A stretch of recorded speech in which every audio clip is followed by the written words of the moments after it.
Individual लोगों का करवा रहेगा, किसी भी पर्सन का, और सोलर एंजल का जो प्लान है वो एक दूसरे को कॉन्फ्लिक्ट नहीं करते हैं, क्योंकि सोलर एंजल का प्लान व्यक्ति के कार्मिक रिकॉर्ड्स और उसकी क्षमताओं पर निर्भर रहता है। क्षमताएं हमारे पास कितनी हैं, हम कितने इंटेलिजेंट हैं, कितने क्रिएटिव हैं, ये सब जो भी हमारी क्षमताएं हैं उसके अनुसार वो अपना प्लान करता है, मतलब हमको इवोक करते जाता है। ये व्यक्ति पर निर्भर करता है कि वो या तो सोलर एंजल्स के अकॉर्डिंग काम करे या सोलर एंजल्स के अगेंस्ट जाकर कोई भी अनएक्सपेक्टेड थिंग्स को करे। ये हमारी फ्री विल है, वो हमको कभी भी मतलब फ्री विल में हमारे हस्तक्षेप नहीं करते हैं। पर उनका जो सोलर एंजल्स का काम है हमारे पृथ्वी पर, वो हमारे जो पास्ट लाइफ के जितने हमारे अवगुण हैं, हमारी जो दुष्टता है, कभी कभी हम भी मर्डर वर्डर किए होंगे नहीं, आप पता नहीं कितने कितने जगह हम अत्याचारी बन के जन्म लिए होंगे, तो जो भी हमारे में वो है उन सब से हमको ओवरकम करके अपनी क्षमताओं को डेवलप करना, वो हमको उनका प्लान रहता है। और वो चूंकि हमारे हायरार्की के मेंबर है, हमारा सोलर एंजल हायरार्की का मेंबर है, तो वो नेचुरली हमारे को डिवाइन प्लान के लिए भी तैयार करेगा। जो भी सर्विस में आ रहे हैं वो अपनी इच्छा से नहीं आते हैं, वो हमारे को, जब मैंने कहा ना हमारी चेतना उनके साथ फ्यूज होती है, उनके इंस्पिरेशन के साथ, तभी इंसान सर्विस में आ सकता है। तो वो डिवाइन प्लान में आपकी भूमिका को भी निभाने के लिए तैयार करते हैं। एक बहुत अच्छी चीज लिखी गई थी कि हमारे जैसे यहाँ पे हम बोलते हैं कि लॉ ऑफ राइटियसनेस, धार्मिकता का नियम है। उन्होंने कहा है कि जो बोलते हैं ना क्या बोलते हैं, एज अबाउ सो बिलो, जैसे यहाँ है वैसे वहां पे भी है, बिल्कुल वैसे ही। तो जैसे मान लीजिए कोई एक इंसान है, वो लोगों की सेवा करने में इतना लिप्त हो गया, इतना लिप्त हो गया कि ना बेचारे के पास ज्यादा मेडिटेशन करने का टाइम है, ना कोई बुक्स पढ़ने का टाइम है, ना और कोई जिम्मेदारी को निभाने का टाइम है, ताकि क्योंकि देखिए हम जिम्मेदारियों को भी निभाते निभाते बहुत से लेसन को हम सीखते हैं, है ना। चाहे एक हाउस वाइफ भी रहेगी तो भी वो लेसन सीख रही है, बहुत से हम अपने चीजों को सीखते हैं। तो कभी कोई ऐसा डिसाइपल, ऐसा शिष्य जो अपने को इतना भूल जाता है सेवा में कि अपना विकास नहीं कर पाता, तो जब वो मृत्यु के बाद जब वो हायर वर्ल्ड्स की तरफ जाएगा, तो ये मत सोचिएगा कि उसका इवोल्यूशन नहीं हुआ, उसके कॉन्शियसनेस का एक्सपेंशन नहीं हुआ, क्योंकि हम बुक्स पढ़ के मेडिटेशन के द्वारा अपने कॉन्शियसनेस को एक्सपैंड करते हैं, तो उसको लोअर वर्ल्ड्स में भेजेंगे नहीं, उनको हायरार्की मेंबर सीधा हायर वर्ल्ड्स में ले जाएंगी। उनके लिए स्पेशल टीचर्स रखे जाते हैं उस इंसान के लिए जिसने अपने को भूल के सेवा की, जो पूरे जन्म में वो जितना ज्ञान को ले सकता था सबके माध्यम से, उतना ही ज्ञान, उससे भी कहीं ज्यादा, टॉक हम कहते हैं उसको, कुछ ही वर्षों में सिखा दिया जाता है। यहाँ पे जो हम लर्निंग करते हैं उससे वहां पे बहुत फास्ट होती है, क्योंकि टाइम वहां पे फास्ट चलता है, तो वहां पे कुछ ही वर्षों में उसको पूरा सिखा दिया जाता है। और जो भी उस जीवन काल में उसको सीखना था, और बहुत ही प्यारा एक वर्ड लिखा हुआ था कि उस थर्स्टी सोल को कप ऑफ वाटर दिया जाता है। और कुछ लोग जैसे कट्टरपंथी धर्म के रहते हैं, जैसे नाम कैसे लूं, आप समझ तो रहे हैं आप, टेररिज्म, और जो उनके रहते हैं बड़े बड़े जो आजकल टीवी न्यूज में बहस करते रहते हैं, है ना, समझ गए होंगे आप लोग, है ना, कुछ भी वर्ड नहीं बोलना है बाबा, ऐसा कंट्रोवर्शियल। तो जो भी ऐसे लोग होते हैं या जो बहुत ही विनाशकारी का काम करते हैं, जीनोसाइड, टेररिज्म, डिस्ट्रक्शन, उनके सोलर एंजल्स हमेशा के लिए छोड़ के चले जाते हैं। मतलब जितने दुष्ट वैशी लोग हैं वो, डॉक्टर कहते हैं कि पृथ्वी पे लाखों की तादाद में है और उनके सोलर एंजल्स नहीं है, क्योंकि वो दूसरी एंटिटीज के कब्जे में। अब दूसरी एंटिटी कल समझेंगे, है ना, सिर्फ इतना समझ लो। तो दो लोगों के पास सिर्फ सोलर एंजल नहीं रहता, बाकी पृथ्वी पे हम जितने लोग हैं सबके पास सोलर एंजल, सिर्फ दो लोगों के पास नहीं रहता। एक जो पिछले मनवंतर में, समझ गए, जब पिछले सृष्टि बनी थी ना, उस समय जिस इंडिविजुअलाइज इंसान सोल ने अचीव कर लिया अपने डिवाइन स्पार्क को, अपनी भगवत्ता को पा लिया है, वो इस बार जब आएगा तो वो कोई एक मास्टर बन के आएगा या जो भी आएगा, तब उसको सोलर एंजल की जरूरत नहीं रहती, वो नहीं लेके आता। और जो कई लोग लेके आते हैं सोलर एंजल को पृथ्वी पर उनको खो देते हैं, उनको सोललेस कहा गया है हर जगह, थियोसॉफिकल टॉर्कम दोनों वही बोलते हैं। तो ये ऐसे डिस्ट्रक्टिव लोग होते हैं कि जिनका बस चले तो पूरी दुनिया को आग लगा लगा ले और खुश हो जाए। अब हमको लगेगा बाप रे, इन सब से तो बढ़कर हमारे टेररिस्ट लोगों से भी ज्यादा बढ़ के तो हिटलर करोड़ों लोगों को उसने मौत के घाट उतार दिया था। तो उन्होंने कहा कि जो हिटलर, टॉरकॉम ने कहा, हिटलर और जो उसके 7 वर्कर्स थे वो किसी अशरीरी आत्मा से पजेस्ड नहीं थे, वो डार्क फोर्सेस के ग्रुप के द्वारा पजेस्ड हुए थे। मतलब डार्क लॉज बोलते हैं उन लोग, टॉरकॉम पूरे टाइम कहते हैं। तो उनसे वो पजे से, तभी उसने इतना काम किया। इवन डार्क फोर्सेस के बारे में जब वो बुक लेके आएंगी ममता जी, जब आप सुनेंगे तो आपको आश्चर्य लगेगा कि हमको लगता है कि हम तो कितने सिविलाइज वाले में रहते, कहाँ है यहाँ पे अशरीरी जो बुरी आत्माएं हैं, पूरे समय हमारे आसपास भी है। बस आपका यहाँ का कमजोर हुआ और वो पजेस्ट हो जाते हैं। तो उन्होंने कहा कि मैथोलॉजी में और किंवदंतियों, मतलब लीजेंड में भी आप सुनते हैं कि लोग अपनी आत्मा को खो देते हैं और शैतान के साथ एक हो गए। तो बिल्कुल इसमें सच्चाई है कि जब व्यक्ति इंसानियत को खो देता है तो सोलर एंजल्स उसको छोड़ के चले जाते हैं और वो व्यक्ति डार्क फोर्सेस का एजेंट बन जाता है। और वो डार्क फोर्सेस उसके नॉलेज को, उसके इंटेलिजेंस को, उसके रिसोर्सेज को उपयोग करके पृथ्वी के डिस्ट्रक्शन में लगाते हैं। उसमें कई लीडर्स हैं, इसमें कई साइंटिस्ट हैं जो बनाए हैं ना एटम बम वगैरह वगैरह, वो सब उसमें आते हैं, आप जानेंगे उस समय। तो जो लोग बिना सोलर एंजल्स के डेवलप होते हैं, कई लोग सोलर एंजल्स नहीं है उनके पास, तो वो जो डेवलप होते हैं वो मोस्टली फेनेटिक्स होते हैं, कट्टरपंथी होते हैं। और वो लोग अपने मिनिस्टर, गुरु या लीडर को आंख बंद करके करते हैं, समझते हैं ना, जिहाद बोल दिए। तो उनके में इतना भी विवेक नहीं रहता है कि मेरे जो धर्म के, समझ जाइए, वो क्यों बोलेगा कि किसी को मार के आजाद हो, है ना। कश्मीर फाइल्स भी देखे हैं। तो वो बोले कि उनको सिर्फ लगेगा कि हमारा जो लीडर बोल रहा है वो बिल्कुल ठीक है, हमारे जो मास्टर बोल रहे हैं, मिनिस्टर बोल रहा है वही ठीक है, और वो बिल्कुल लड़ाई झगड़े और मारा पीटी कर लेते हैं, फैनेटिकल डिवोटीज होते हैं। और डॉटकॉम बोलते हैं कि अपने टीचर को बिल्कुल रिस्पेक्ट करो, उनके ज्ञान को फॉलो करो, पर अपने सोलर एंजल्स के साथ पूरे समय अलाइन रहना चाहिए। जिसका सोलर एंजल नहीं है तब उसके बच्चे कैसे पैदा होंगे, उसके पास सोलर एंजल होगा कि नहीं होगा। तो उनके टीचर ने बताया टॉरकॉम के कि बकायदा उसके बच्चे के पास सोलर एंजल होगा। और फिर टॉरकॉम ने पूछा कि मान लीजिए 2 हैं हस्बैंड वाइफ, दोनों के पास सोलर एंजल नहीं है, तब क्या होगा। या दोनों के पास है, नहीं पहले मैं वो बताती हूँ, जिनके पास दोनों के पास नहीं है, हस्बैंड वाइफ के पास, तब बच्चे कैसे पैदा होंगे, बच्चे के पास रहेगा कि नहीं रहेगा।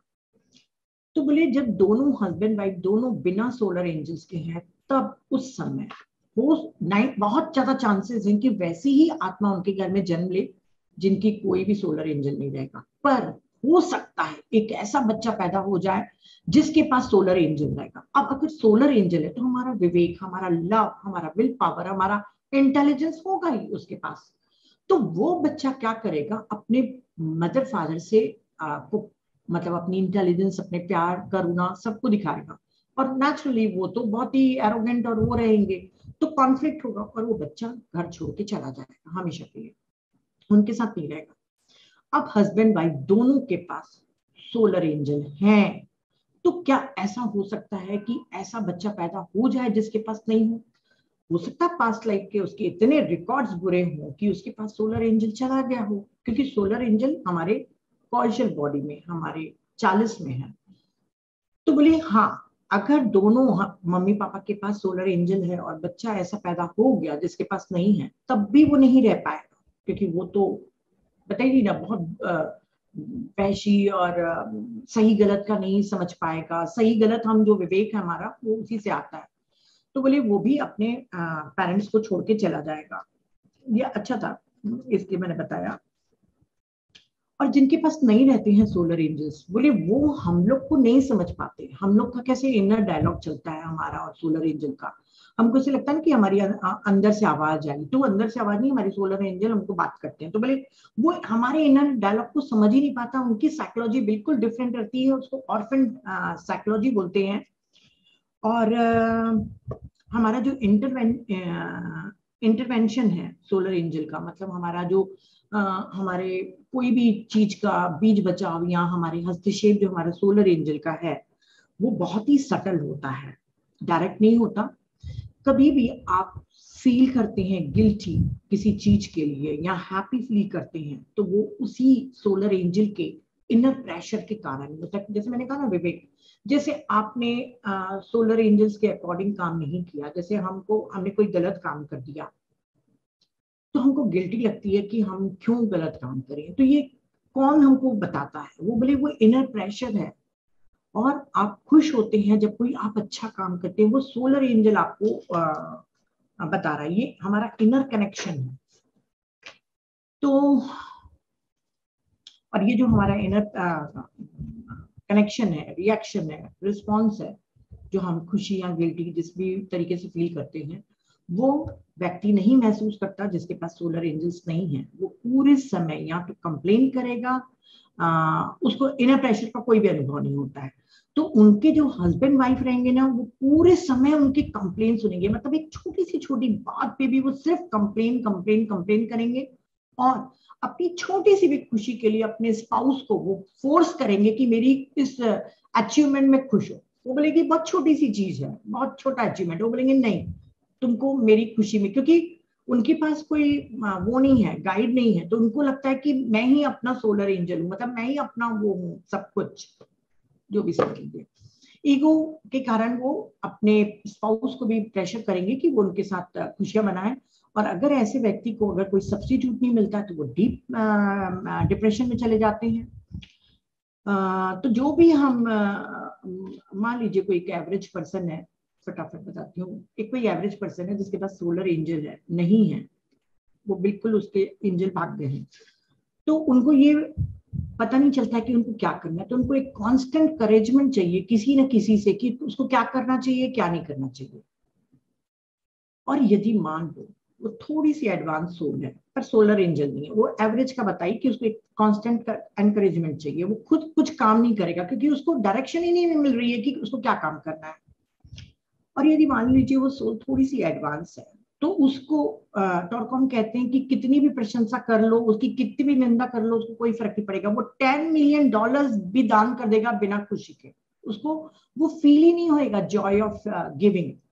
और बहुत गलत काम कर देगा, लाखों लोगों को मार भी देगा, तब भी उसको लगेगा कि मैंने तो कुछ नहीं किया, एक नॉर्मल चीज है। होता है ना, जो टेररिस्ट लोग रहते हैं उनके चेहरे पे शिकन तक की नहीं होती है, तो उनको कुछ लगता ही नहीं कि कितना भी आप उनकी अपमानित कर लो, कितना भी आप उनको चिल्ला लो, उनके चमड़ी के नीचे से हमारी वो अपमान नहीं जाता है।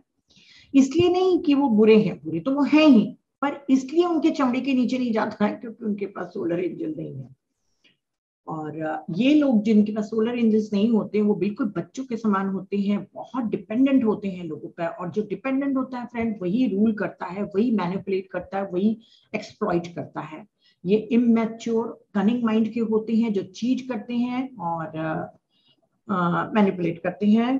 तो उन्होंने आखिरी में कहा है कि टीचर है हमारा, ये हमारा सोलर एंजल, जैसे हमारे निर्णय लेने में भी कैसे हमको गाइड करते हैं। जैसे मान लीजिए वो कहते हैं टॉरकॉम कि आपको डांसर भी बनना है और डॉक्टर भी बनना है, आप दोनों में इंटरेस्ट ले रहे हैं, तो वो इस तरीके से आपको गाइड करेंगे कि आप डॉक्टर बने, जबकि आपकी इच्छा थी डांसर बनने की। तो वो बोले वो क्यों आपको प्रोटेक्ट करते हैं, क्योंकि आपके सोलर एंजल को मालूम है कि यदि आप डांसर बनते तो शायद आपका कुछ एक्सीडेंट हो सकता था, आप मर भी सकते थे या प्रोग्रेस नहीं कर सकते थे। पर जब आप डॉक्टर बनोगे तो आप अपने मतलब एवोल्यूशन को भी करोगे और अच्छे काम भी करोगे, तो वो हमारे लिए जो बेस्ट होता है वो हमको बार बार उस तरफ टीचर के रूप में हमको फोर्स करके ले जाता है। इसका मतलब ये नहीं है कि वो हमको लिमिटेड कर रहा है, बस इतना है कि वो हमको सही दिशा की तरफ लेके जा रहा है। और हमारे थिंकिंग फीलिंग एक्शन और चेंज करने में भी हमको मदद करता है। और जब हमारी पूरी physical emotional mental consciousness develop हो जाती है तब हम बिल्कुल डायरेक्ट कांटेक्ट कर लेते हैं अपने एंजल से। और जब पूरी तरीके से हमारा डेवलप हो चुका है ये, तो वो कई बार 40-50 सालों के लिए हमको छोड़कर चले जाती हैं ताकि हम अपने आप को अपने पैरों पर खड़े कर सकें। और 4th इनिशिएशन के बाद, मतलब जब 40 की हमारा जो पोर्शन बॉडी है वो छूट जाता है, तब हमारे सोलर एंजल्स हमेशा के लिए हमको छोड़ देते हैं, क्योंकि उसके बाद तो हमारा कोई जन्म है ही नहीं। तो जब तक कि हमारा ग्रेजुएशन नहीं होता, हमारे साथ वो स्पिरिट गाइड रहते हैं, हमारे इनर गुरु हैं जो हमारे हायर मेंटल बॉडीज में रहते हैं। इसको कई लोग अग्निश्वत भी कहते हैं। आप गूगल में सर्च करेंगे तो बहुत अच्छे अच्छे आर्टिकल्स मिल जाएंगे इनसे, पॉवेल के और दूसरे भी मैंने बहुत पढ़े, बहुत अच्छे हैं, बहुत चीजें तो मैं नहीं बता सकती। उन्होंने कहा है कि ये अग्निश्वत भी कहते हैं, और गीता में इनको क्या कहा गया है, याद नहीं आ रहा मेरे को, मैंने पढ़ा है अभी, कुछ है याद नहीं आ रहा, मैं कल बताती हूँ, है ना, मैंने कहीं लिख के रखा है उसको। हेलेना ने उसको मानस पुत्र कहा है, अग्निश्वत भी कहते हैं, solar lord, solar angel, solar pitris, Lhas, बहुत सारे नाम हैं इनके। तो इन्होंने कहा है कि हमारे आध्यात्मिक जो हम इस सब चीजें सब सुन रहे हैं, सब कुछ कर रहे हैं, तो हमारा मेन लक्ष्य है अपने अंतःकरण को डेवलप करना, उसको बिल्ड करना। अंतःकरण क्या होता है, हमारे लोअर मेंटल बॉडी से हायर मेंटल बॉडी के बीच में जो एक कम्युनिकेशन, एक जो लाइन है, ब्रिज है, वो होता है हमारा अंतःकरण। ये गोल्डन ब्रिज है ताकि चेतना, हमारी जो कॉन्शियसनेस है, वो आंतरिक गुरु, हमारे इनर गुरु से संपर्क कर सके और हम उससे डायरेक्ट टीचिंग्स ले सकें, है ना। ये गोल्डन ब्रिज बनाने के लक्ष्य के लिए ही हमको मेडिटेशन करना चाहिए, बुक रीडिंग करनी चाहिए, सर्विस करना चाहिए, और यही हमारी इसका गोल्डन ब्रिज को बनाना ही हमारी प्रमुख परीक्षा है पृथ्वी पर, जिसको हमको पास करना है। इसको फायर ध्यानीज भी कहते हैं, और भी एक नाम है ऑगोगॉइड्स। और तिब्बती मास्टर्स लोग बहुत सी चीजें सोलर एंजल्स के बारे में बताते हैं, पर बहुत सारी चीजों को उन्होंने छुपा के भी रखा है। और इसको सोलर एंजल्स को, हमारा जो लोटस है, इसको इगोइक लोटस भी कहते हैं। तो वो कभी बुक पढ़ेंगे हम अगली वाली, तो उसमें आएगा। तो ये उन्होंने कहा है कि तिब्बत में एक और इंडिया में भी कई लोग, एक वज्र सत्व एक मंत्र है 100 अक्षरों का, वो मेडिटेशन और विजुअलाइजेशन के समय सोलर एंजल्स को इन्वोक करने के लिए किया जाता है। उस मंत्र को नहीं लिखा है, नहीं तो मैं आप लोगों को बताती। और जो इन्होंने लिखा था उसका भी नाम मैं भूल गई। एक तो लंबे लंबे हेनरी करके कुछ है, उनकी आर्टिकल मैंने पूरा पढ़ा, क्योंकि इन्होंने पूरे 3 मास्टर्स लोगों के पूरे विजडम को एक आर्टिकल में डाला है। तो उसने कहा है कि आप छोड़ दीजिए, अभी भी हमारे पास बहुत सारे क्वेश्चंस रह गए हैं इसको जानने के लिए। बस आप एक जो ऑर्डिनरी, हम जो अपनी सरल भाषा में भी हम अपने सोलर एंजल्स को बुलाएं, तो भी हम उनसे कनेक्ट हो सकते हैं, जैसा भी आप बुलाना चाहें मेडिटेशन के पहले। और ये भी कह सकते हैं, may your light show me the path and your energy give me power to walk. मुझे बहुत अच्छा लगा ये सेंटेंस, कि आप मुझे अपनी लाइट दीजिए ताकि मैं इस रास्ते को, इस मार्ग को देख सकूं, और अपनी एनर्जी दीजिए ताकि मेरे में वो शक्ति आए कि इस रास्ते पे, इस स्पिरिचुअल पाथ में मैं चल सकूं।